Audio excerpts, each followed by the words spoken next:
मैंने पूरी कोशिश की कि आप एक बात पे नाटके। अंजना जी संजय गद्दार वापस लेना पड़ेगा। संजय जी किसी बात पे मत अटकिए, वरना आपके पास कोई तरीका नहीं है कि आप चौकीदार चोर है को वापस ले सकें, वरना आपके पास कोई तरीका नहीं है कि एक बीमारी के साथ पीएम का नाम मोविड जोड़ने की को आप वापस ले सकें। चोरी की कोई तरीका है? चोरी सरेंडर मोदी क्यों बुलाया था? हाँ तो फिर आरोप भारत आप की ही सेना लगा रहे हैं, पिट गई है आरोप क्यों वो भी बोला लगा रहे हैं। था? चौकीदार मैं चोर है सिर्फ ये क्यों बोला सुनिश्चित था? कर सकती हूँ कि आगे से राहुल ऐसे गांधी शब्द का को इस्तेमाल गद्दार ना नहीं कह हो, सकते, आगे से ऐसे शब्दों का इस्तेमाल ना हो। राहुल गांधी को गद्दार नहीं कह सकते, इनको अपनी ठीक। बात वापस लेनी पड़ेगी। ठीक है, अब इनको आगे अपने शब्द की वापस बहस लेने को चलने पड़ेंगे। दीजिए, आगे की बहस। राहुल गांधी को गद्दार नहीं कह सकते, पूरी कीजिए अपनी बात।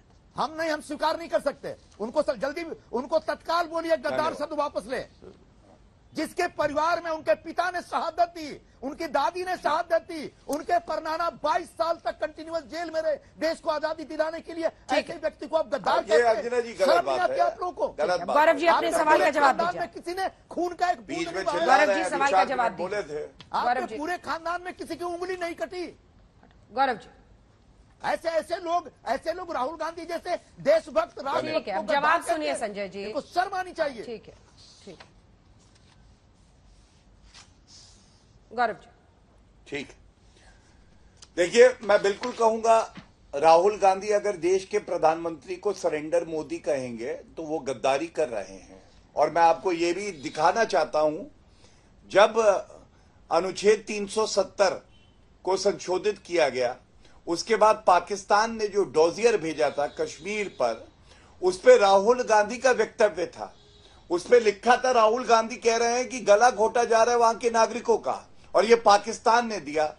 मैं ये पूछना चाहता हूं, हमारे देश का सांसद पाकिस्तान के डोजियर में उसका वक्तव्य आ रहा है, कुछ तो गद्दारी कर रहा होगा ना देश से, कुछ तो देश विरोधी कार्य कर रहा है। और अंजना जी आप मुझे ये बताइए, क्या ये सत्य नहीं है कि राहुल गांधी वो व्यक्ति हैं जो गलत सलत बोलते हैं, विदेशी धरती पे जाके कहते हैं मिट्टी का तेल लेकर लोग घूम रहे हैं आग लगाने के लिए? क्या ये सत्य है? हमारे देश में जहां अहिंसा को अपना रास्ता बताया जाता है, जहां लोग उसको क्रियान्वित करते हैं, वहां कहना कि मिट्टी का तेल लेके घूम रहे हैं। दूसरी बात, लोकतंत्र मर चुका है। मैंने आपको बताया, आप चेक कर लीजिए, उन्होंने कहा लोकतंत्र खत्म हो गया है और अमेरिका और ब्रिटेन को हस्तक्षेप करना चाहिए। क्या ये बात नहीं कही? और सबसे बड़ी बात है, सुप्रीम कोर्ट से राहत हो या स्पीकर ने वापस सदस्यता का निर्णय दिया है, ये दिखाता है हमारा लोकतंत्र कितना मजबूत है। और ये किसी और के नहीं, राहुल गांधी के ही गाल पे एक तमाचा है कि तुम कितना झूठ बोलते हो। मैं एक बात और उठा दूं और उसके बाद अंत करूंगा। देखिए, चीन पे कम से कम राहुल गांधी और गांधी परिवार ना बोले।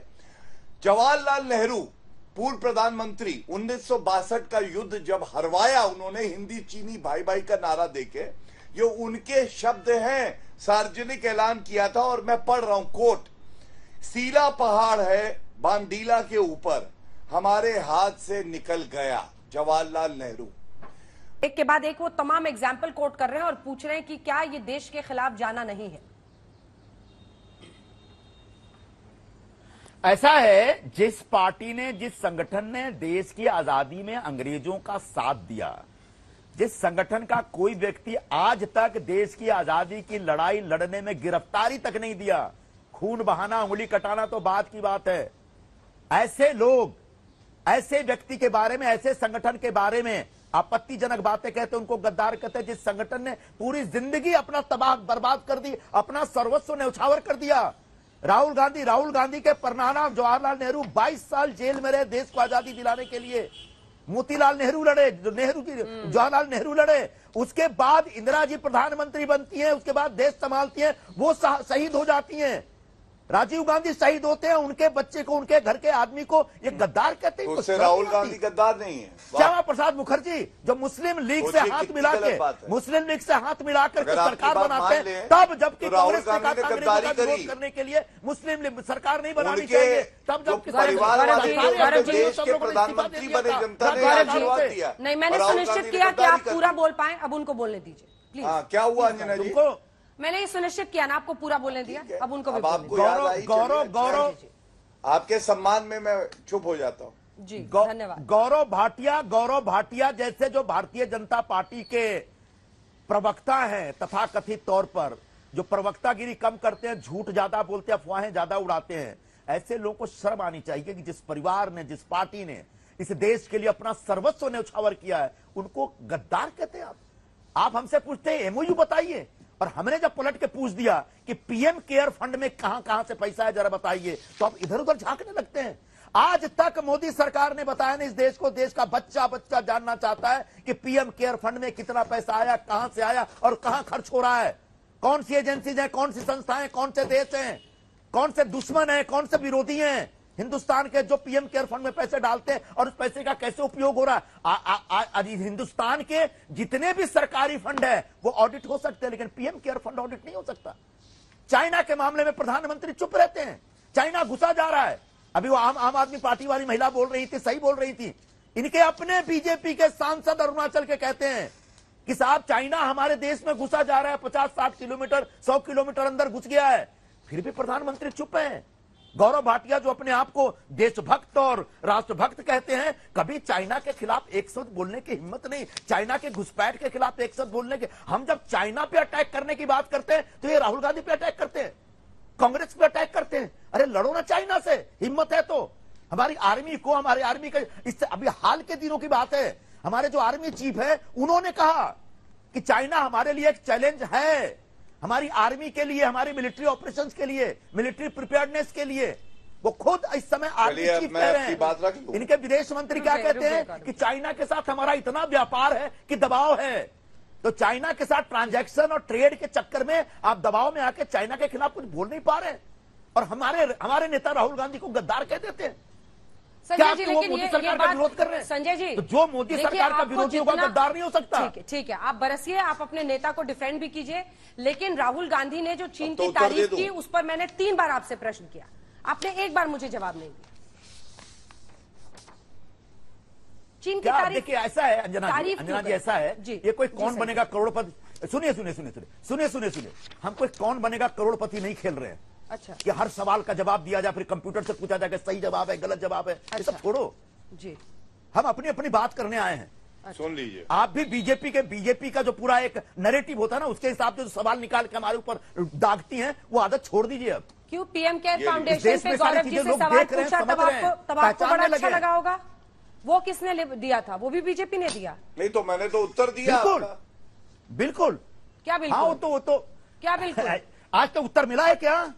आपने इतने दिनों से सवाल पूछे, आज तक उत्तर मिला क्या? तो फिर जब सवाल पूछा तो एक ही बात कह सकता हूं, तमाम सवालों का जो सार निकाल संजय निरुपम जी, अपनी नाकामियों का तमाम सवालों को एक साथ जोड़ के अंजना जी, जब आप आज तक पर आते हैं तो इस तरह के आरोप लगाना बंद कीजिए। नहीं छोड़ सकते। आपसे भी प्रश्न करूंगी और उनसे भी प्रश्न कर रही हूँ, ऐसा नहीं है आज तक।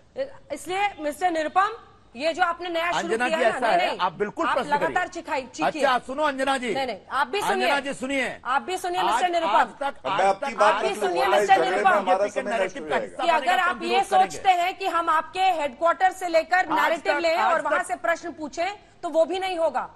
आपसे प्रश्न पूछेंगे, एक दिन गौरव भाटिया मुझ पर गुस्साएंगे, एक दिन आप गुस्साइएगा। हेडक्वार्टर से भी नैरेटिव मत लीजिए। इसलिए संजय जी, आप कोई नहीं ले रहा है नैरेटिव, मैं क्यों गुस्साऊंगा? कोई नहीं ले रहा है, से भी नैरेटिव मत लीजिए। ये मिस्टर निरुपम, आपके हाँ में हाँ नहीं मिलाएंगे, करें, लेकिन हम विरोध करने आपको अगर गुस्साना है तो गुस्साते रहिए आप। नहीं आप मत मिलाइए, लेकिन आपके पास कोई वजह नहीं है ये समझाने की। नहीं आप मत मिलाइए। दरअसल क्या हुआ ना, नहीं आप दरअसल आपकी कमजोर नब्ज पे मैंने उंगली रख दी। अच्छा, आपकी कमजोर नब्ज है राहुल गांधी की प्रशंसा चीन के लिए, जो ऑन रिकॉर्ड है, जिसको आपको कहीं से छिपाने के लिए मौका नहीं मिलेगा, इसीलिए आप इतना बौखला रहे हैं आज, वरना रोज नहीं बौखलाते। ऐसा है प्रियंका जी, जल्दी से एक कमेंट आपकी तरफ से इस पूरे मामले पर, जांच से नहीं रुक जाइएगा प्रियंका जी, इस पूरे मामले पर बिल्कुल है, तभी आपने जवाब देने से इनकार किया और भागते हुए दूसरे पर आरोप लगाने लगे। प्रियंका जी एक कमेंट जल्दी से आपसे, क्योंकि वक्त की कमी है।